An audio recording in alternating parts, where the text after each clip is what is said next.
Assalamualaikum warahmatullahi wabarakatuh. Waalaikumsalam warahmatullahi wabarakatuh.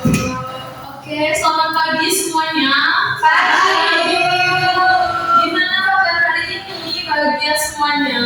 Bahagia. Saya sedih, Bu. Kenapa Mbak Yusrina sedih? Saya habis. Ya, sini Mbak Yusrina. Oke, baik. Gimana tadi teman-teman perjalanannya sampai sini? Ada yang terkendala macet atau gimana? Lumayan macet ya. Iya. Saya belum pernah dekat rumahnya. Oh iya, bayar dekat ya. Oke, baik. Untuk itu, sebelum kita mulai pembelajaran hari ini, saya presentasi terlebih dahulu ya. Iya, Bu. Oke, baik. Mbak Yusrina hadir? Hadir. Ellen? Hadir, Bu. Ayunda? Hadir. Nadia? Hadir, Bu. Faiza? Hadir, Bu. Oke, luar biasa. Nampaknya semuanya sudah hadir, sudah lengkap di sini semuanya. Terus untuk itu, sebelum kita mulai materi hari ini, ada yang pernah menabung di bank nggak ini? Saya pernah, Bu. Pernah. Wah, banyak ya Mbak Yusrina sama Mbak Yunda. Pernah menabung di bank mana ya kalau boleh tahu? Saya di Bank BRI, Bu. Oh, Bank BRI. Kalau saya di Bank BRI. Oke, baik. Ini teman-teman ada yang pernah tahu nggak sebenarnya pada saat kita menabung di bank, kira-kira itu kita sedang memanfaatkan dari segi penghimpunan, penyaluran atau servis? Silakan Mbak Yusrina dijawab. Ya, Ibu disuruh jawab. Kalau menurut saya menabung itu termasuk dari menghimpun dana, karena kita kan menyisihkan uang kita untuk kita di bank. Nah, itu kita menghimpun dana agar uang kita itu makin banyak. Oke, luar biasa, tepat sekali. Beri tepuk tangan kepada Mbak Yusrina. Oke, ada yang mau menambahkan? Sudah ya, dicukupkan. Oke, luar biasa. Pernyataan dari Mbak Yusrina itu sudah memuat dari acuan tujuan pembelajaran kita kali ini, teman-teman. Karena kali ini kita akan mengetahui dan menganalisis serta membandingkan apa sih perbedaan bank umum dan bank perkreditan rakyat seperti itu. Terus seperti ini, teman-teman. Sebelum kita memulai materi kali ini, ada yang pernah mengetahui nggak kira-kira suatu saat misalkan teman-teman mempunyai atau ingin membangun suatu usaha kecil atau akan melakukan ekspor dan impor ke luar negeri, kira-kira teman-teman lebih memilih bank umum atau bank perkreditan rakyat? Coba kalau misalkan Mbak Yusrina sendiri, misalkan Mbak Yusrina mau membangun usaha kecil, kira-kira ke bank mana dulu ini kira-kira? Itu jawab itu, kalau menurut saya lebih pilih di bank perkreditan rakyat, karena di bank perkreditan rakyat itu kayaknya kalau bunganya itu kecil ya, jadi kalau misalkan bangun usaha kecil-kecilan dan kita butuh dana, itu kan kita juga pengeluaran kita juga harus minus. Oke, luar biasa. Itu sudah sangat tepat sekali, karena begini, di bank perkreditan rakyat itu persyaratannya itu tidak sebanyak kalau misalkan kita memakai bank umum. Di bank umum itu persyaratannya misalkan ada jaminannya. Nah, kalau misalkan kita mau membuka usaha kecil, kadang-kadang kan kita masih belum punya untuk aset tetap dan lain sebagainya yang untuk dijaminkan seperti itu. Jadi pilihan yang tepat dengan memilih bank perkreditan rakyat. Terus untuk yang pertanyaan kedua mengenai apabila teman-teman mau melakukan ekspor dan impor, itu kira-kira memilih bank mana? Silakan Mbak Indra. Kalau saya memilih ke bank konvensional, karena cakupannya itu bisa sampai luar negeri. Kalau bank perkreditan rakyat kan itu cuma ada di dalam negeri. Setahu saya sedikit. Luar biasa teman-teman, jawaban dari Mbak Indra sudah tepat. Cuma lebih tepatnya seperti ini, teman-teman. Kalau misalkan kegiatannya lebih ke valuta asing, ke luar negeri, itu kita memanfaatkan dari bank umum. Jadi bank perkreditan rakyat itu tidak diizinkan untuk akses atau untuk layanan jasa ke luar negeri seperti itu kurang lebih. Jadi ketika kita mau ekspor atau impor, kita kita memanfaatkan dari segi bank umum. Nah, tapi kalau misalkan kita mau membangun usaha kecil, UMKM seperti itu, maka kita bisa refer ke bank perkreditan rakyat. Oke, semuanya sudah siap untuk kita mulai materi pada pagi hari ini? Siap, ready. Luar biasa ya.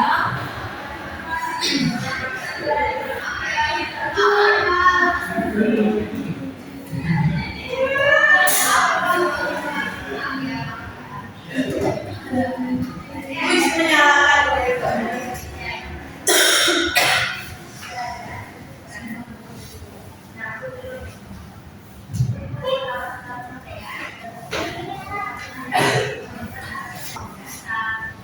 Oke, baik. Di pertemuan kali ini kita akan membahas mengenai kegiatan bank umum dan kegiatan dari bank perkreditan rakyat. Sebelumnya, kita di pertemuan sebelumnya itu kita sudah membahas teman-teman mengenai jenis-jenis bank umum atau bank konvensional dan bank non konvensional. Lalu ada jenis-jenis dari segi perbedaan fungsi, ada jenis-jenis dari segi perbedaan komponen seperti itu. Nah, dari materi sebelumnya mengenai fungsi atau perbedaan fungsi dari bank konvensional sendiri, kita sudah menjelaskan ya, kita sudah mengulik lebih dalam mengenai bank umum, bank perkreditan rakyat, dan bank-bank lainnya. Nah, di pertemuan kali ini itu kita akan membahas lebih lanjut mengenai bank perkreditan rakyat dan bank umum. Di sini kita akan mengulas sedikit saja dari materi kemarin. Bank devisa adalah bank umum yang mendapat izin OJK untuk melakukan transaksi mata uang asing dan jasa perbankan luar negeri.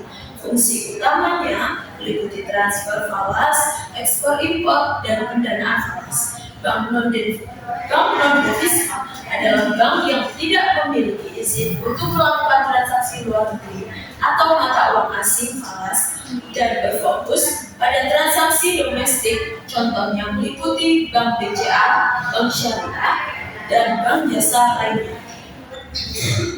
Lalu di sini teman-teman kan sudah pernah menabung tiba, lalu sudah banyak yang paham apabila menabung itu memang salah satu kegiatan penghimpunan dana. Kegiatan penghimpunan dana sendiri itu termasuk dari kegiatan yang dihimpun oleh bank umum, teman-teman, seperti itu. Jadi jenis bank di Indonesia ada dua, bank umum dan bank perkreditan rakyat. Apa sih bank umum itu? Ya kan, teman-teman pasti nggak tahu apa itu bank umum ya kan? Jadi masih bingung. Oke, jadi di pertemuan kali ini kita akan lebih mengulas lagi mengenai kedua ini, supaya di kehidupan yang selanjutnya itu kalian bisa tahu ketika kita mau transfer kita kemana sih, ketika kita mau meminjam uang mau kemana sih seperti itu.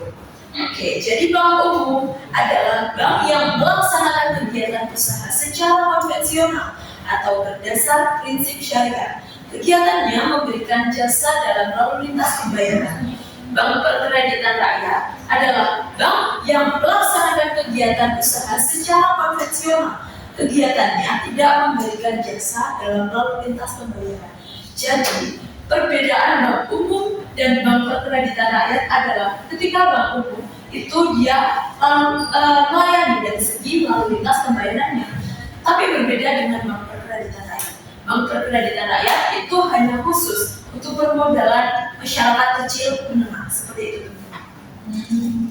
Terus yang selanjutnya mengenai apa saja kegiatan yang dihimpun oleh bank umum. Jadi kegiatan yang dihimpun oleh bank umum ada yang namanya funding, lending, sama service.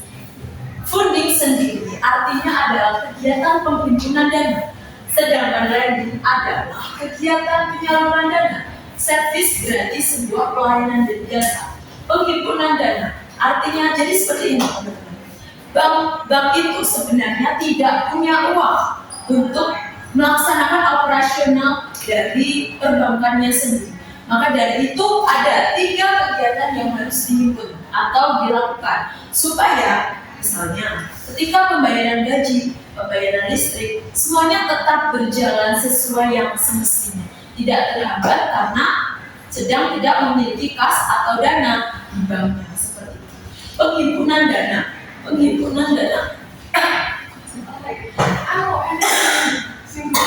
Kerjakan sesuatu. Oke, jadi lanjut mengenai penghimpunan dana. Nasabah menitipkan uang dalam bentuk simpanan kepada bank. Itu yang dimaksud dari penghimpunan dana sendiri, teman-teman. Jadi merupakan kegiatan dengan menawarkan berbagai jenis simpanan. Produk penghimpunan dana sendiri ada giro, deposito berjangka, sertifikat deposito, serta tabungan. Kita akan membahas mengenai masing-masing produk. Giro adalah produk simpanan perbankan yang dananya tidak dapat ditarik setiap saat menggunakan cek atau biliet giro. Umumnya digunakan oleh bisnis atau individu dengan frekuensi transaksi tinggi. Giro memungkinkan transfer atau pembayaran dalam jumlah besar tanpa batas harian seperti tabungan biasa. Silakan Mbak Nisrina dilanjutkan. Oke, baik, itu saya ingin membacakan ya. Dan selanjutnya ini ada tabungan. Jadi tabungan adalah bagian pendapatan yang disisihkan dan disimpan biasanya di bank untuk kebutuhan masa depan, dana darurat atau tujuan keuangan tertentu. Nah, tujuannya itu uang tabungan umumnya likuid atau mudah ditarik kapan saja dan aman. Meskipun memberikan bunga rendah dibandingkan investasi. Ini adalah cara disiplin dari pengelolaan keuangan. Oke, yang selanjutnya silakan Mbak Yunda mengenai deposito berjangka dilanjutkan. Oke, deposito berjangka itu sendiri adalah produk simpanan perbankan yang dananya hanya dapat ditarik setelah jangka waktu tertentu. Biasanya tenor 1 sampai 24 bulan dengan suku bunga lebih tinggi dari tabungan biasa. Merupakan instrumen investasi aman, jadi LPS, dengan bunga tetap yang tetap untuk dana darurat atau tujuan jangka menengah. Oke, baik. Kita sudah mengetahui ya teman-teman ya mengenai jenis-jenis atau produk-produk simpanan. Itu ada giro, tabungan, dan deposito. Nah, kira-kira nih, kalau misalnya teman-teman butuh menyimpan uang tapi bisa diambil sewaktu-waktu, kira-kira pilih yang mana? Saya Bu, Ya, boleh Pak Iza silahkan menggunakan tabnya. Oke, baik. Cukup bagus ya, ternyata pemahaman kalian sudah sangat bagus. Tangan untuk Mbak Iza. Oke, yang selanjutnya kita akan membahas mengenai penyaluran dana. Penyaluran dana artinya teman-teman sedang meminjam uang atau yang namanya kredit ke bank seperti itu. Jadi penyaluran dana merupakan kegiatan menjual dana yang berhasil dihimpun masyarakat biasanya melalui pemberian pinjaman atau kredit. Jadi seperti ini teman-teman. Bank kan sudah menerima dari penghimpunan dana tadi. Uang yang sudah diterima dari nasabah itu akan diputarkan dan dialokasikan kembali menjadi bentuknya biaya administrasi, bunga dan lain sebagainya sebagai bentuk keuntungan bank seperti itu. Nah, produk-produk yang ditawarkan atau jenis kredit yang ditawarkan itu biasanya ada kredit investasi, kredit modal kerja, perdagangan, konsumtif, dan kredit profesi seperti itu. Terus yang selanjutnya, pada bank pastikan ada yang namanya seperti teller atau ibaratnya karyawan-karyawan bank atau pegawai bank. Nah, dari sisi bank, untuk mendukung kedua kegiatan layanan tadi, ada yang namanya layanan jasa atau servis. Dan jadi, bank memanfaatkan dari segi pegawai banknya seperti aktivitasnya nanti transfer, melayani penagihan berkat dalam kota atau clearing, inkasso atau penagihan berkat luar kota dari luar negeri, safe deposit box atau kotak penyimpanan barang berharga, lalu ada kartu kredit, layanan pembayaran LC, sampai ke bermain dalam pasar modal. Terus ini. Tadi kan sudah sedikit saya spill mengenai beberapa, jadi bank itu juga harus mengulik atau mendapatkan keuntungan dari aktivitas layanannya, teman-teman. Nah, ini adalah cara bank dalam pengambilan keuntungan. Yang pertama ada spread based income. Apa sih spread based income itu? Spread based income adalah cara bank memperoleh keuntungan dari selisih antara bunga simpanan dengan bunga pinjaman atau kredit. Yaitu kedua macam bunga ini merupakan komponen utama faktor biaya dan pendapatan bagi bank. Bunga simpanan merupakan biaya dana yang harus dikeluarkan kepada nasabah, sedangkan bunga pinjaman merupakan pendapatan yang diterima dari nasabah.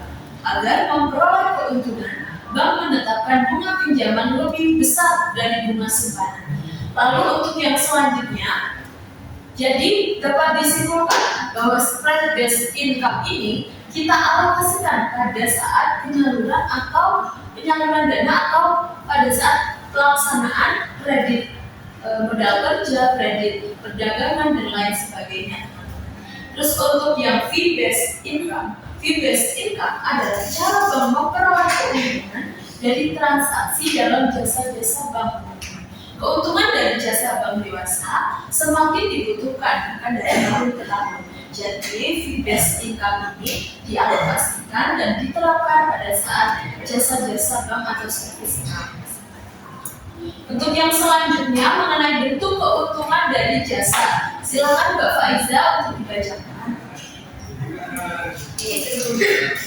Yang pertama biaya administrasi.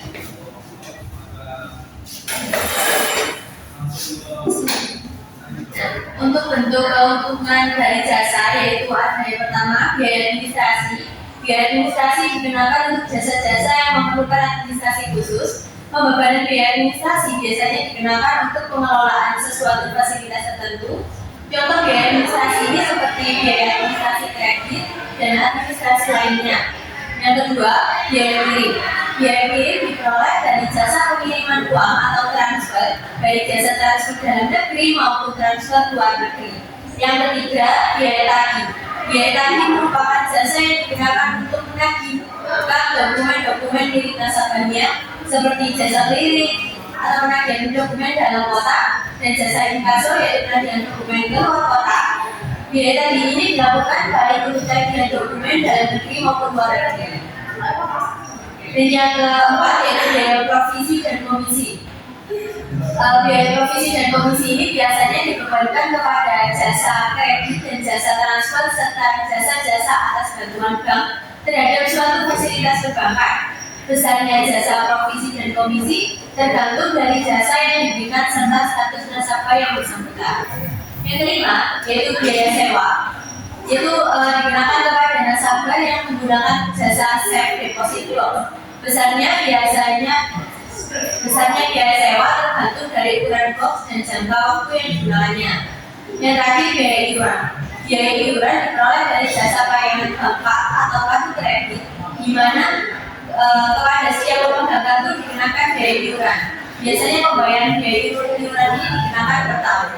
Baik, terima kasih Mbak Faiza sudah dibantu. Oke, yang selanjutnya mengenai kegiatan bank perkreditan rakyat. Oke, sebelumnya kita sudah membahas banyak mengenai bank umum. Saat ini kita akan membahas mengenai bank perkreditan rakyat. Sebelumnya ada yang kan teman-teman sudah banyak yang tahu bahwa perbedaan bank umum dan bank perkreditan rakyat adalah terletak pada kefleksibelan dari pada saat kredit seperti itu. Pada saat kita akan meminjam uang. Untuk yang pertama, kegiatan bank perkreditan rakyat itu ada dua. Yang pertama ada penghimpunan dana, terus yang kedua ada penyaluran dana. Jadi hanya ada funding dan lending. Kenapa tidak ada servis? Karena bank perkreditan rakyat itu fungsinya hanya untuk permodalan masyarakat kecil. Jadi difokuskan kepada permodalan masyarakat kecil, teman-teman. Untuk penghimpunan dana sendiri sama, dia ada produk tabungan, deposito, terus untuk penyaluran dana juga sama, kredit investasi, modal kerja, dan perdagangan. Terus untuk kegiatan usaha bank, itu pertama menghimpun dana dari masyarakat dalam bentuk seperti yang saya sebutkan tadi, memberikan kredit, lalu menempatkan dananya dalam bentuk sertifikat Bank Indonesia, deposito kesejahteraan, sertifikat deposito dan tabungan pada bank, lalu menyediakan pembiayaan dan penempatan dana berdasarkan prinsip syariah sesuai ketetapan Bank Indonesia. Kegiatan yang tidak diperbolehkan oleh BPR, jadi ada batasan pada saat bank perkreditan rakyat itu akan beroperasi. Jadi larangan tersebut membuat pertama menerima simpanan giro. Jadi bank perkreditan rakyat itu tidak boleh menerima dalam bentuk simpanan giro independen. Jadi hanya boleh deposito dan tabungan. Terus yang kedua, dilarang melaksanakan kegiatan trading. Yang ketiga, kegiatan usaha valuta asing juga tidak diperbolehkan. Seperti yang sempat kita singgung di awal tadi ya, bahwa ada beberapa larangan yang tidak diperbolehkan oleh Bank BPR seperti itu. Lalu yang terakhir ada usaha perasuransian. Yang selanjutnya kita akan menganalisis kembali terkait visi dan misi adanya Bank Perkreditan Rakyat. Visinya menjadi bank yang unggul di daerah, profesional dan terkemuka dalam meningkatkan kesejahteraan masyarakat. Jadi moto utamanya adalah permodalan pembangunan. Jadi dia punya misi untuk meningkatkan kesejahteraan dari segi usaha atau lingkup keuangan lainnya. Terus misinya memberikan pelayanan prima kepada semua stakeholder yang didukung oleh teknologi yang mudah, mendukung pengembangan usaha mikro, kecil, dan menengah UMKM untuk mendorong pertumbuhan perekonomian daerah, meningkatkan pendapatan asli daerah, meningkatkan kualitas sumber daya manusia yang berdaya saing. Lalu di sini ada tujuan BPR. Silakan Mbak Nadia dijelaskan mengenai tujuan BPR. Baik, tujuan utama dari BPR adalah untuk membantu pengembangan ekonomi lokal melalui penyedia kredit yang lebih mudah dan cepat bagi usaha-usaha kecil yang mungkin tidak memiliki syarat untuk mendapatkan kredit dari bank besar atau bank umum. Nah, bank itu diatur dan diawasi oleh OJK atau Otoritas Jasa Keuangan Indonesia. Oke, baik. Terima kasih ya Mbak Nadia sudah dibantu menjelaskan. Oke, di sini kita ada studi kasus nih, Mbak Lisina bisa silakan masuk. Oke, baik. Ya, silakan masuk. Oke, baik teman-teman, karena semuanya sudah ready, kita akan mengulas. Semangat ya ini semuanya. Oke, luar biasa teman-teman, karena di studi kasus ini kita akan membahas mengenai Ibu Sari dan Kak Andi. Kenapa ya mengenai Ibu Sari dan Kak Andi ini? Apa masalah mereka? Seperti itu. Jadi Ibu Sari memiliki masalah teman-teman.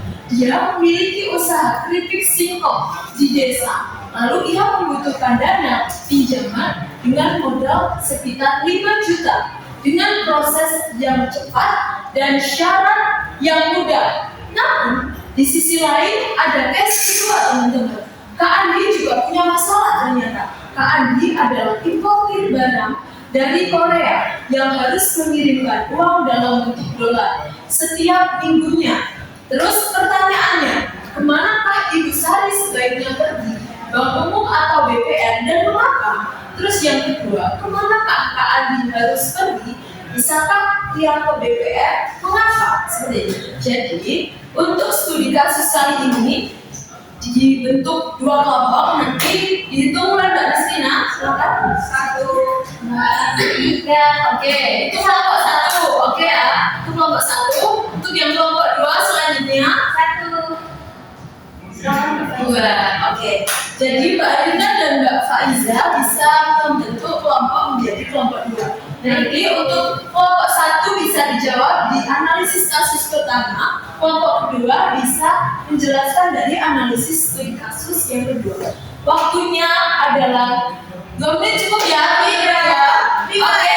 5 menit ya teman-teman, 5 menit silakan didiskusikan, bisa kumpul dengan satu kelompoknya masing-masing. Nanti bisa didiskusikan terkait problemnya Ibu Sari dan Kak Andi ini kira-kira gimana sih solusinya? Silakan. Baik.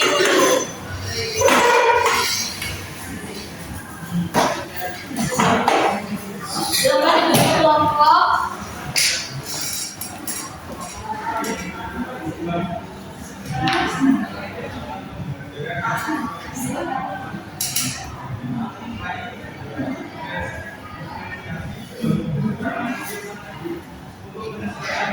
Ini gimana ya? Oke, baik sebentar ya. Sudah bisa, Mbak Faiza? Gimana Mbak? Ini bisa? Ini gimana caranya? Oh iya, ini bagian yang studi kasus 1 ya tadi ya? Oke.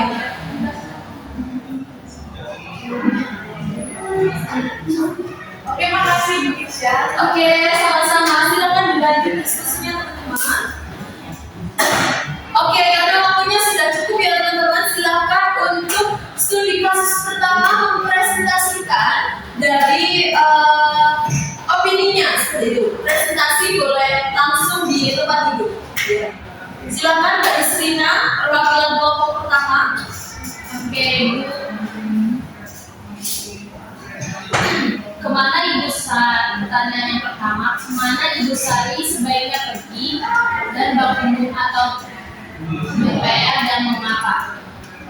Jawabannya itu Ibu Sari lebih cocok untuk BPR karena BPR bertujuan membantu pengembangan usaha kecil, Bu. Oke, luar biasa jawaban Mbak Ellen, sudah sangat tepat teman-teman. Pertama, karena jawabannya memang BPR dulu. Kenapa? Karena ya itu tadi kita sudah mengulas sangat banyak bahwa BPR memang khusus permodalan kecil dengan syarat yang minim seperti itu.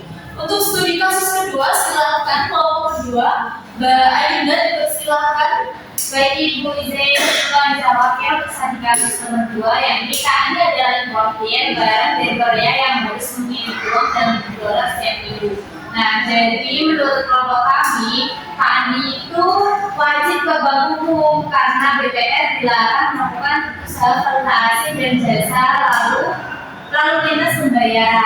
Oke, Jadi dia nggak bisa ke bank BPR. oh iya, betul sekali. Top Mbak Ainda. Oke teman-teman semuanya. Oke, kesimpulan materi dari studi kasus ini ternyata teman-teman sudah sangat paham dan mendalam. Sudah mencapai dari tujuan pembelajaran kita kali ini teman-teman. Karena kalian sudah bisa membedakan mana bank umum, mana kegiatan bank perkreditan rakyat. Luar biasa sekali. Terus untuk itu kita akan lanjut ya teman-teman ya. Saya sudah menyiapkan. Oh ya, sebelum lanjut ke materi, ada yang mau ditanyakan atau ada yang mau kita diskusikan? Misalkan ada pertanyaan. Oke, semuanya sudah paham ya. Oke, baik. Selanjutnya kita akan mengerjakan studi kasus atau di depannya ujian harian ya teman-teman. Jadi nanti teman-teman bisa mengerjakan ujian harian masing-masing individu. Nanti saya bagikan untuk lembar kerjanya. Terus untuk soal juga sudah saya share ke grup kelas. Nanti bisa langsung dipelajari dan dikerjakan hari ini juga. Nanti untuk waktunya 10 menit teman-teman ya. Bisa ya. Bisa dong. Pasti mudah, sangat mudah. Cuma 4 butir soal teman-teman, nggak banyak. Dikit aja kita ya. Terus untuk nanti jika sudah selesai, nanti perwakilan dari masing-masing satu soal nanti bisa maju untuk menjelaskan mengenai hasil analisa kasus.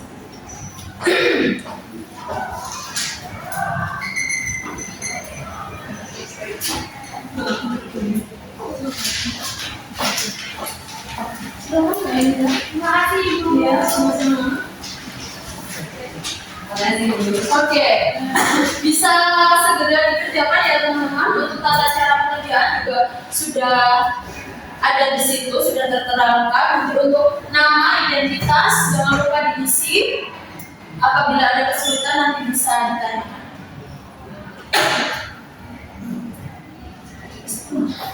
Gimana, ada kesulitan? Bu, ini benar tak Bu? Ini jawaban saya. Oh bukan, ini biasa bukan seperti itu. Jadi ini jadi ini. Ya siapa?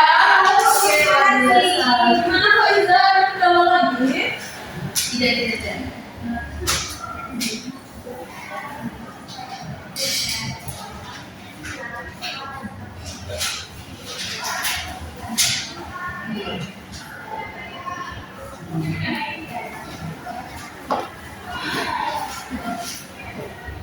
Sudah selesai Bu saya?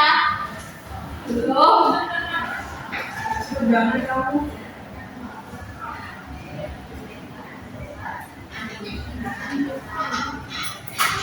Sudah Bu? Belum, sebentar. Mbak Ellen belum selesai.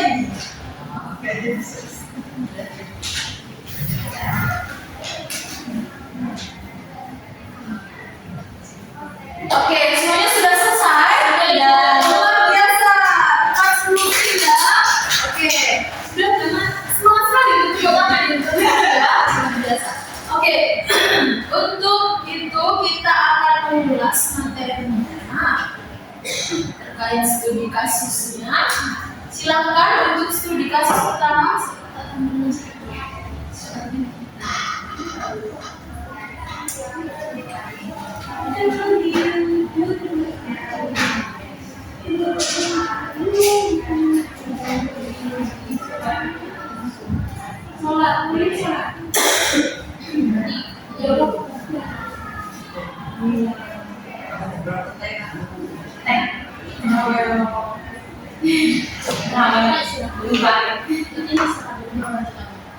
Oke, selanjut ya teman-teman, silakan untuk soal pertama dijelaskan oleh Bu. Oke, Mbak silakan. Soalnya dibaca ya Bu. Oke Bu. Yang pertama itu jelaskan yang Anda ketahui tentang bab umum dan kegiatan yang dilakukannya. Jadi jawabannya itu sudah. Jadi jawabannya itu bab umum adalah bab yang melaksanakan kegiatan usaha secara konvensional atau berdasarkan prinsip syariah yang dalam kegiatannya memberikan jasa dalam lalu lintas pembayaran. Bank umum bertugas menghimpun dana dari masyarakat dalam bentuk simpanan lalu menyalurkan kembali kepada masyarakat dalam bentuk kredit. Oke, sudah ya. Untuk pertanyaan atau studi ujian kedua, silakan Mbak Nistina. Jelaskan kegiatan bank umum dalam pemberdayaan. Jadi kegiatan menghimpun dana merupakan kegiatan membeli dana dari masyarakat, dan kegiatan membeli dana dapat dilakukan dengan cara menawarkan berbagai jenis simpanan seperti simpanan tabungan, giro, dan juga deposito. Oke, terima kasih Mbak Nistina. Selanjutnya untuk pertanyaan yang ketiga, silakan Mbak Nadia. Baik, pertanyaan ketiga adalah jelaskan kegiatan bank umum dalam penyaluran dana. Jawabannya, penyaluran dana merupakan kegiatan menjual dana yang berhasil dihimpun dari masyarakat.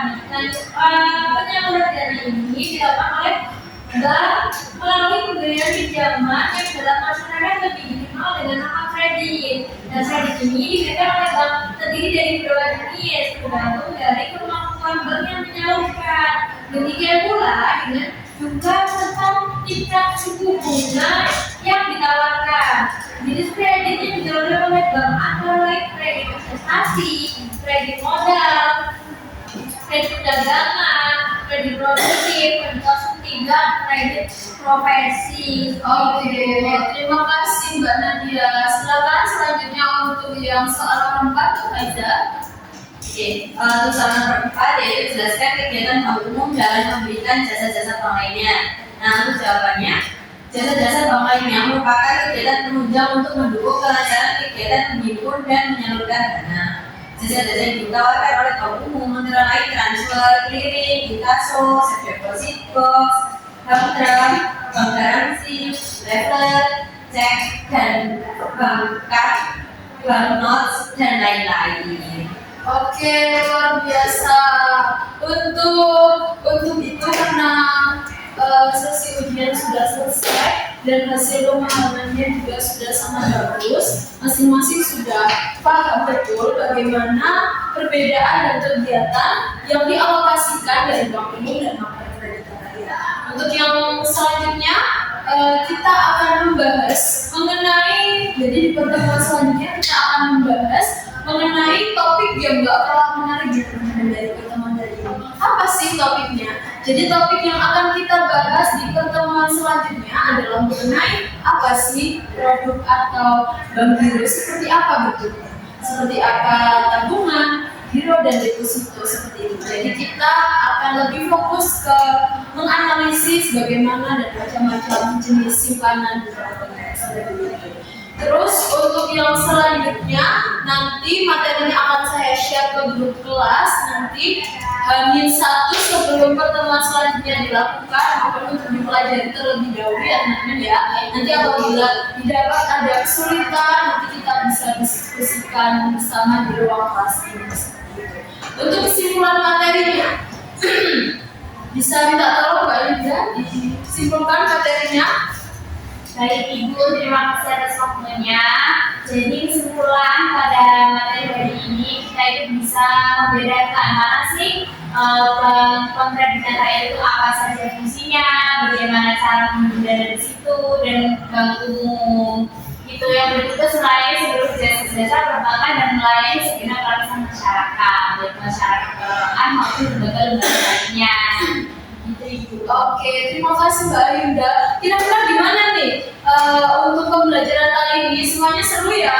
Gimana? Oke, luar biasa. Karena semuanya sudah selesai, kita akhiri untuk pertemuan kali ini ya teman-teman ya. Terima kasih untuk waktunya. Terus apabila ada kendala nanti bisa langsung ditanyakan. Wassalamualaikum warahmatullahi wabarakatuh. Waalaikumsalam.